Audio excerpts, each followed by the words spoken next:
Ito guys, may gagawin ako dito sa slice na talong. Iihaw ko muna. Tapos saka ko gagawin. At ako naman magpapakulo ng tubig para sa aking iboboil na hotdog. Yan. Iniihaw natin ang slice na talong. So, ganun lang.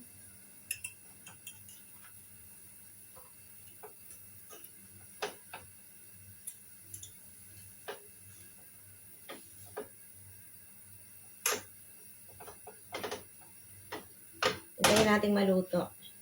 Tapos ito namang tubig, pinakukulo natin.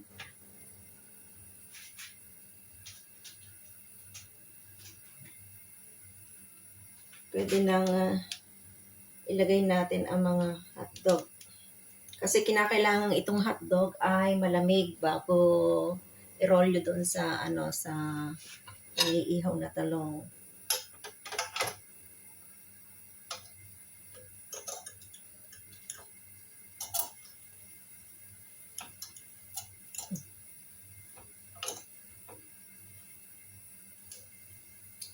Medyo nasira itong isa.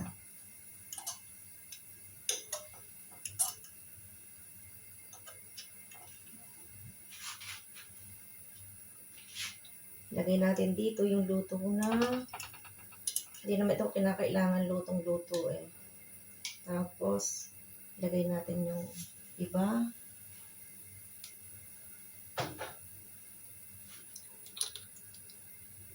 Ganyan lang muna ang procedure. Ayan, kumukulo na ang hotdog at pwede na nating i-off ang apoy kasi luto na ito. Tapos, palalamigin natin. Yan, in-off ko na. At ito naman talong, nag-iihaw pa uli ako ng mga slices niya.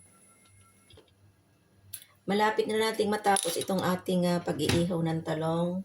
Bale, 6 pieces lang ito kasi ilan lang naman kaming kakain. At saka mabigit na rin ito sa tiyan pag natapos.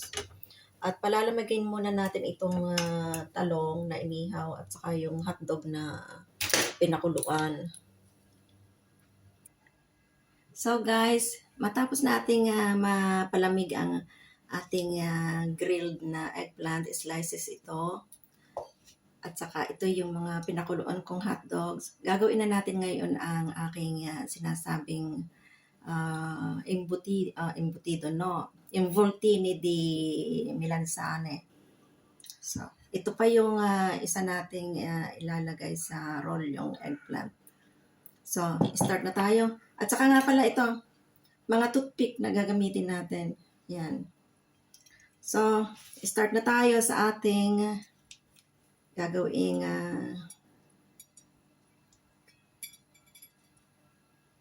involtini. Yan. Itong slice na cheese, ipapatong natin dito.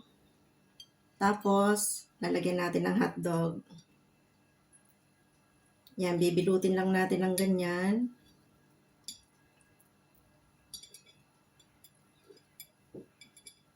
Tapos, lagyan natin ng toothpick. So, yan. Nakagawa na tayo ng isa. Ulitin natin. Same procedure. Tapos, ito ulit. I-try natin na ninyo ito guys. Pwedeng ito ay kainin na ng ganito. Or kung gusto niyo naman ay iprito para mas masarap. Kasi medyo matutunaw kasi yung yung cheese. So ganun uli ang ating gawin. Same procedure.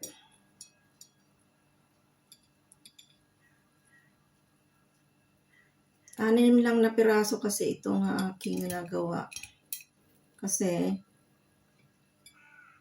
ang inyong inday ay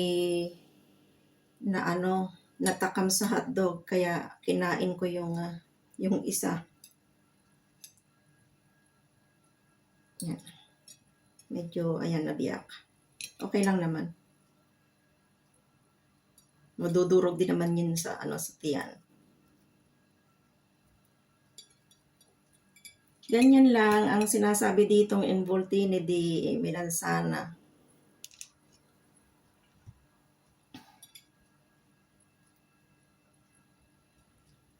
So, yun. Yan.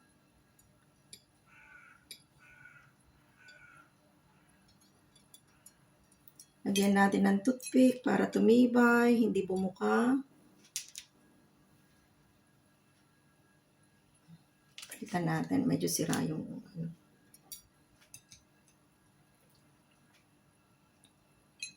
Ito, last na to.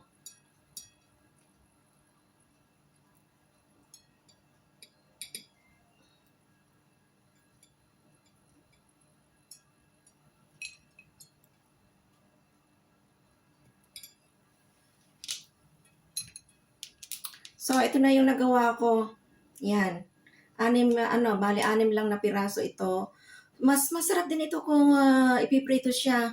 Para yung cheese sa loob ay medyo mag-creamy siya. Mas masarap. Itry nyo guys. Okay, salamat sa panonood. At ingat tayong lahat. Okay, bye-bye. See you next video.